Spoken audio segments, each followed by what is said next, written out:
So welcome back guys. आज हम लोग सेकेंड पार्ट में नंबर 14 से शुरू करेंगे और इंटीग्रेशन के इस चैप्टर में मतलब फर्स्ट चैप्टर में जितना सम है उसका एंड तक करेंगे। तो क्वेश्चन नंबर 14 में हम लोग का जो फर्स्ट सम है वो है आई इक्वल टू तो वह 1 minus x root over x का dx ऐसा कुछ फॉर्मेशन है। तो इसको सॉल्व करने के लिए फर्स्ट ऑफ ऑल हम लोगों को क्या करना पड़ेगा, ये जो रूट एक्स है इसको इसके साथ 1 के साथ और x के साथ हम लोग मल्टीप्लाई करेंगे। तो इंटीग्रेशन में ये हो जाएगा root x minus x root x का dx। उसके बाद हम लोग जो रूट है यहाँ पर उसको हम लोग x ऑफ हाफ लेट कर सकते हैं, जो कि हम लोग पहले भी ऐसा कर चुके हैं, वैसे हम लोग करना है। फिर हम लोग x को भी यहाँ पर ये जो x है इसको 1 लेट करेंगे और इसके बाद वाला x को 12 हाफ लेट करेंगे। ठीक है, dx तो रहेगा। और हम लोग को पता है कि x n का रूल क्या है, dx में क्या है, x n+1 n+1 ऐसा रूल होता है। तो यहाँ पर x हाफ है तो इधर भी सेम रूल होगा, x half plus 1 half plus 1 ऐसा ही रूल होगा। यहाँ पर भी सेम है, ये दोनों बेसिस सेम है तो यहाँ पर क्या हो जाएगा, यहाँ पर वो इंटीग्रेशन का सम हो जाएगा 1 प्लस ऑफ हाफ करके। दो बेसिस सेम है तो पावर प्लस हो जाते हैं, यहाँ पर प्लस हो जाएगा। इस पार्ट का इंटीग्रेशन हो गया है तो इस पर हम लोग लिख देंगे 3/2 माइनस, अभी इसका इंटीग्रेशन बाकी है x का इधर भी 3/2 आना है, 3/2 आ गया, इसका भी dx निकालना है। तो ये तो कांस्टेंट पार्ट चलता रहेगा क्योंकि इसका सम हम लोग पहले कर चुके हैं, लेकिन इसके बाद वाला सम हम लोग अभी करेंगे which is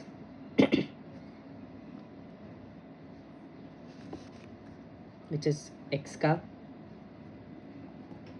3/2 plus of 3/2 dx, जो कि x टू द पावर 3/2 का 3/2 था और अभी वो ये 5/2 का 5/2 हो जाएगा प्लस c में, यहाँ पे dx नहीं होगा, यहाँ पे c हो जाएगा क्योंकि पूरा कैलकुलेशन हो चुका था। अभी ये जो है ये रेसिप्रोकल में चला जाएगा, 2 3 x 3/2 बन जाएगा, ये भी ऊपर चला जाएगा तो 2/5 x to the power 5/2 plus c, ये आपका आंसर। यहाँ पर जो हम लोग का 15 नंबर सम है वो है I equal to root x first bracket 3x² minus 2x plus 3x equal to dx। तो ये जो रूट एक्स है हम लोग इस सब के साथ हम लोग इसको मल्टीप्लाई करेंगे। तो हम लोग कर लेते हैं फर्स्ट ऑफ ऑल, और उसके पहले भी हम लोग ये भी कर सकते हैं कि इंटीग्रेशन साइन डाल के रूट, यहाँ पर जो रूट एक्स है, यहाँ पर जो रूट एक्स है उसको हम लोग एक्स ऑफ हाफ लिख देते हैं, एक्स ऑफ हाफ लिख दिया। यहाँ पर जो था एज उसको हम लोग कंटिन्यू करेंगे, कर देते हैं। उसके बाद ये एक्स हाफ को सबके साथ मल्टीप्लाई कर देते हैं, तो 3x² multiplied by x half minus 2x x half plus 3x half और dx सबके साथ मल्टीप्लाई कर दिए। अभी नेक्स्ट पार्ट में क्या करेंगे, इसके साथ हम लोग देखेंगे कि ये दोनों बेसिस सेम है, बीच में मल्टीप्लिकेशन है तो पावर्स प्लस हो जाते हैं। तो 3x 2 प्लस हाफ, यहाँ पर भी पावर ऐड होंगे, यहाँ पर तो 1 है तो 1 प्लस हाफ, यहाँ पर 3x² ही रहेगा, x to the power half ही रहेगा। ठीक है, 3 ये सम होता है तो ये हो जाता है 5/2 और ये सम होता है ये हो जाता है 3/2, ये सम होता है 5/2 3/2 हो जाता है, यहाँ पर प्लस करेंगे तो 3x हाफ ही रहेगा। का इंटीग्रेशन अभी तक शुरू नहीं किया है, बस इसको सॉल्व कर रहे हैं। अभी नेक्स्ट स्टेप में इसका सेपरेटली इंटीग्रेशन लगाएंगे, 3 बाहर चला जाएगा, x टू द पावर 5 का इंटीग्रेशन होगा, यहाँ पर भी 2 बाहर चला जाएगा और इसका इंटीग्रेशन होगा, यहाँ पर 3 बाहर चला जाएगा और x हाफ का इंटीग्रेशन होगा। नेक्स्ट पार्ट में 3 हमको पता है कि हम लोग क्या करते हैं, x टू द पावर 5/2, यहाँ पर +1 यहाँ पर +1 minus 2 x 3/2 +1 3/2 +1 plus 3 x half +1 और हाफ +1। ठीक है, यहाँ पर 3 का अगर हम लोग इसको सॉल्व करने जाएंगे वो होगा x टू द पावर 7/2 और 7/2 नीचे भी आएगा। यहाँ पर 2 का x 3/2 +1 3/2 +1 3/2 +1 का क्या करेंगे, 3/2 +1 का हम लोग करेंगे प्लस करके 5/2, ये नीचे भी 5/2 आएगा और 3 यहाँ पर x हाफ होगा तो 3/2 प्लस 3, यहाँ पर भी +3 कर सकते हैं। ठीक है, ये रेसिप्रोकल में है, ऊपर चला जाएगा तो 2/7 हो जाएगा, ये वाला 2/7 हो जाना चाहिए, और 3x7/2 ये भी ऊपर चला जाना चाहिए, which is 2/5 into 2x5/2 plus ये भी ऊपर चला जाना चाहिए 2 3 इंटू 3x3/2 प्लस c, ये मल्टीप्लाई होकर 6 7/2 2 4 5x5/2 3 कैंसिल आउट हो जाएंगे 2x3/2 प्लस c। ऐसे हम लोग इसको समअप कर सकते हैं, ये आपका आंसर हो जाएगा। नेक्स्ट सम है नंबर 16 में 2x - 3 cos x ex। तो हम लोग यहाँ पर पहले ही cos x का जो रूल है वो लिख देता हूँ। cos x का इंटीग्रेशन का रूल होता है sin x plus c, okay. और जो ex dx का रूल होता है वो है ex प्लस c, और जो यहाँ पर x dx का रूल होता है क्योंकि इसका पावर 1 होता है तो x2 + 2 + c ऐसा होता है। तो यहाँ पर हम लोग इसको सेपरेटली भी कर सकते हैं और थोड़ा एक्सप्रेसिव भी कर सकते हैं। तो हम लोग फर्स्ट ऑफ में इधर क्या करते हैं, थोड़ा सा इसको सेपरेट कर देते हैं, 2x dx माइनस इसको थोड़ा सा अलग कर देते हैं, यहाँ पर 3 बाहर चला जाएगा, cos x का dx होगा और प्लस करके इंटीग्रेशन x का dx, ये तीनों dx अलग से कटे, अभी 2 बाहर जाएगा, कांस्टेंट पार्ट है, और x का dx होगा x2/2 cos x का होगा sin x और ये x का होगा x, ठीक है। यहाँ पे माइनस था, माइनस प्लस c, तो आंसर हो जाएगा अपना 2x²/2, जैसे कि यहाँ पर पता है कि 2 कैंसिल आउट हो जाते हैं, -3 sin x plus ex plus ये आपका आंसर हो जाएगा x² - 3 sin x plus ex plus c, ये आपका आंसर हो जाएगा। Thank you. ये है sum number 17, 2x² - 3 sin x plus 5x² dx। तो यहाँ पर हम लोग क्या करेंगे, ऑब्वियसली सेपरेट इंटीग्रेशन करेंगे, तो 2 को बाहर कर लेंगे और x² का dx करेंगे, 3 को बाहर कर लेंगे और sin x का dx करेंगे, 5 को बाहर कर लेंगे और √x का dx करेंगे, ऐसा हम लोग करेंगे, ठीक है। और अभी x² पता है हमको कि क्या करते हैं, 2 + 1 करते हैं 3 -3 sin x का इंटीग्रेशन मैं साइड में लिख देता हूँ, sin x integration sin x dx = minus of cos x plus, तो sin x का होगा माइनस cos x और 5, ये तो हाफ है, इसके ऊपर हाफ है, रूट है मतलब हाफ है, तो हाफ + 1 हाफ + 1 प्लस c, इसे कर सकते हैं 2x³ / 3 -3, ये माइनस, ये जो माइनस है इसके साथ मिलके प्लस कर देगा, हो जाएगा cos x प्लस 5x 3/2, यहाँ पर भी 3/2 होना है, हो गया। और यहाँ पर हम लोग इसको 2x³ / 3 plus 3 cos x plus ये रेसिप्रोकल में ऊपर चला जाएगा, 3/2 2/3 हो जाएगा, ऊपर 2 इसे मल्टीप्लाई करके 10 कर देगा और 3x3/2 प्लस c, ऐसे इसका आंसर हो जाएगा। जो नेक्स्ट सम है वो है number 18, sec x first bracket sec x plus tan x dx। इसको हम लोग सॉल्व करने के लिए हम लोग को 2 रूल चाहिए, integration of sec² x dx = tan x plus c, जो मैं पहले ही आपको रूल चार्ट में बता चुका हूँ, और integration sec x tan x = sec x plus c। तो हम लोग फर्स्ट स्टेप में ये जो sec x है इसको इसके साथ मल्टीप्लाई करेंगे और इसके साथ भी इसको मल्टीप्लाई करेंगे, तो कर लेते हैं। तो हो जाएगा I = sec² x plus sec x tan x का dx, सेपरेट इंटीग्रेशन लगाएंगे, integration of sec x dx plus integration of sec x plus tan x dx, separate integration हो गया। sec² x का हमको पहले बता चुका था tan² x होगा, तो tan x होगा tan x, और sec x tan x plus का होगा sec x, तो sec x प्लस c, ये आपका आंसर हो जाता है। जो नेक्स्ट सम है सम नंबर 19, वो है integration of sec² x by cosec² x dx का, ठीक है। तो हम लोग फर्स्ट स्टेप में इसको तोड़ लेते हैं, हमको पता है कि sec² x होता है 1/cos² x, और जो cosec² x होता है वो होता है 1/sin² x।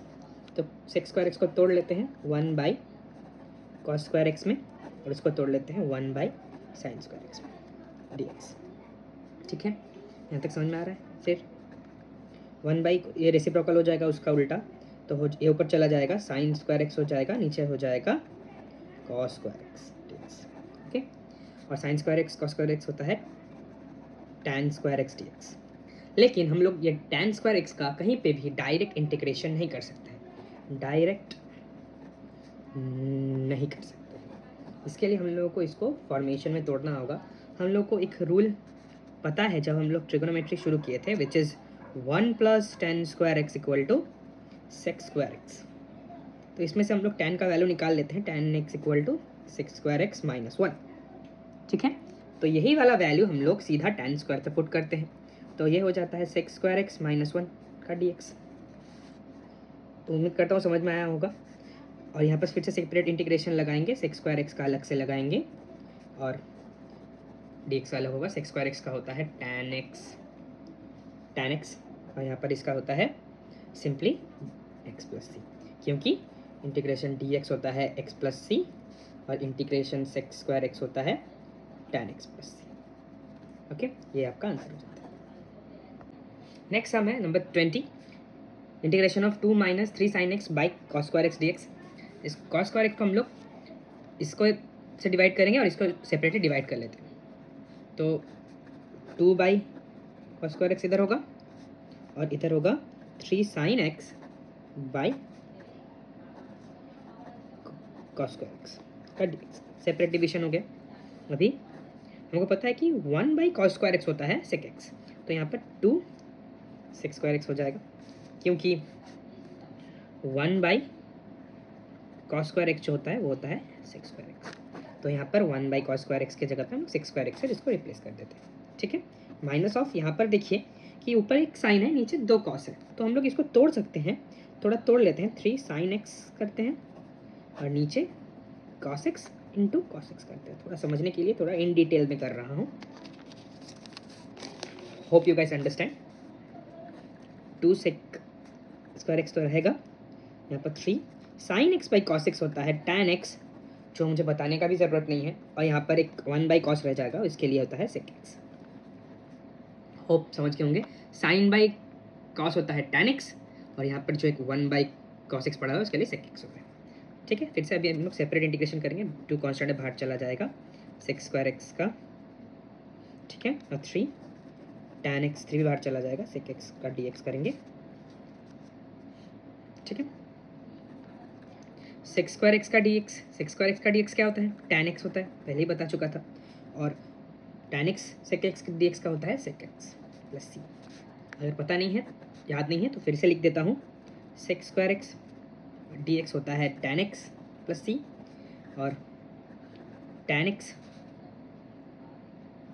सेक एक्स होता है का dx होता है सेक एक्स प्लस c। ठीक है, तो ये आपका आंसर हो जाता है। Thank you so much. So next math है 21, i equal to √x plus 1 by √x dx। तो हम लोग इसको क्या करेंगे, तो हम लोग को पता है कि हम लोग इसको जो √x है उसको हाफ में तोड़ लेते हैं हाफ के अंदर। ठीक है, और जो सेकेंड हाफ है उसको हम लोग थोड़ा सा 1 बाई x हाफ में तोड़ लेते हैं प्लस dx। ठीक है, और x हाफ प्लस ये जो पावर है ऊपर जाके माइनस हो जाएगा, माइनस ऑफ हाफ का dx।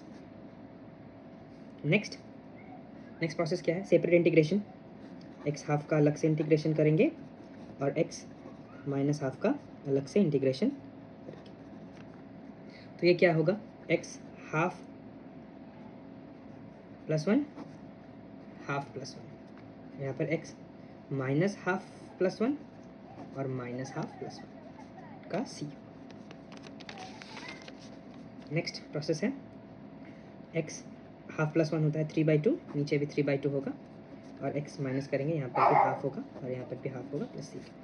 ये रेसिप्रोकल हो जाता है ऊपर, तो 2/3 x 3/2 और ये होता है 2 into x half plus c। ये आपका आंसर होता है। So the next one, number 22, if d by d x f x equal to 4x³ minus 3/x4 such that. तो प्रूफ करना है, क्या प्रूफ करना है? If by two equal to 0, then f x का फाइंडिंग करना है, तो हम लोग कर लेते हैं। तो हम फर्स्ट ऑफ ऑल जो दिया गया था given data d by d x f x equal to 4x³ minus 3/x4, ये डी एक्स को उधर से हम लोग भेज देते हैं, तो डी एफ एक्स पड़ा रहेगा इधर, और ये 4x³ माइनस 3/x4 का, और डी एक्स यहाँ से उठ के यहाँ चल जाएगा। अभी हम लोग बोथ साइड में इंटीग्रेशन लगाते हैं, बोथ साइड में इंटीग्रेशन लगाते हैं। तो इंटीग्रेशन का जो प्रॉम्प्ट है वो आ जाएगा d f x equal to 3/x4 का डी और इंटीग्रेशन कट ऑफ हो जाते हैं। तो एफ एक्स इक्वल टू इसका इंटीग्रेशन लगेगा, 4 बाहर चला आएगा और x3 का होता है x4, और नीचे 4 आएगा माइनस यहाँ पर 3, x ऊपर जाएगा तो x का 4 होगा, x ऊपर जाएगा तो x का 4 होगा। ठीक है, एक बार फिर से बता देता हूँ, 4 बाहर चला आया और x3 का इंटीग्रेशन होता है n+1 के रूल से, 3 + 1 मीन्स 4, नीचे भी 4 होगा और इधर भी 3 है, कॉन्स्टेंट पार्ट बाहर आ जाएगा और x ऊपर चला जाएगा, x⁻⁻4 होगा, और x⁻⁻4 का इंटीग्रेशन होता है x⁻⁻4 + 1 -4 + 1 + c। तो यहाँ पर 4 कैंसिल आउट हो जाते हैं, x⁻4, ओके, और यहाँ पर होता है 3 x⁻−3, और यहाँ पर -3 होता है c का। तो x4 को माइनस, और ये जो माइनस माइनस है प्लस कर देगा, और ये 3 कट ऑफ हो जाते हैं, और ये जो x⁻−3 है वो नीचे आ जाएगा, तो 1⁻x3 + c। तो एफ एक्स इक्वल टू ये कुछ ऐसा आता है। अभी हम लोग को सब में बोल दिया था कि एफ एक्स के जगह में हम लोग को क्या सेंटर फॉर करना है, वो है 2। ठीक है, हम लोग कर देते हैं। f2 इक्वल टू 0 में, f2 इक्वल टू 0 में करना था, तो यहाँ पर हम लोग f की जगह पे हम लोग पुट करेंगे, तो क्या होगा 2⁴ प्लस 1/2⁻3, इस पर पुट कर रहा हूँ x की जगह पे 2 + c इक्वल टू 0। तो यहाँ पर ये हो जाता है 16 और ये हो जाता है 8 + c इक्वल टू 0। ओके, इसका सीधा एलसीएम ले लेते हैं, इसका सीधा एलसीएम यहाँ इसका कर लेते हैं, होता है 8 128 + 1 + c इक्वल टू 0। तो 129/8 + c equal to 0 and c equal to 129/8। Okay, c equal to -129/8। तो हम लोग को क्या करना होगा, अभी हम लोग को एफ एक्स फाइंड करना है, तो इस साइड में कर देता हूँ। देन एफ एक्स क्या हो जाता है, देन एफ एक्स होता है